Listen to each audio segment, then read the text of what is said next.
En ce qui concerne l'article 14 de l'année fiscale 2026, il s'agit d'un aménagement des dispositions relatives aux redevances pour occupation du domaine public de l'État.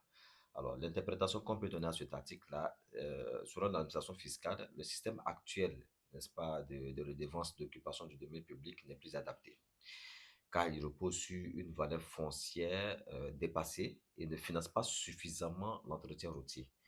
Les amendes existantes sont peu dissuasives et incomplètes, notamment pour les stations-service. Je pense pour ma part que c'est la cible. Il s'agit des stations-service.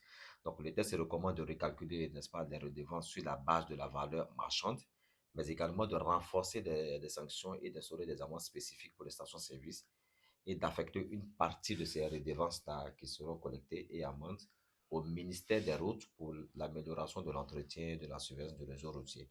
Donc, ils estiment que certains terrains, certains espaces ont plus de la valeur compte tenu de l'évolution, n'est-ce pas, de la population, des activités et autres, selon la commune, selon la ville. Donc, ils estiment qu'il faut qu'il y ait quand même une révalorisation à ce niveau-là. Voilà ce qui est à comprendre en ce qui concerne l'article 14 de l'année fiscale 2026.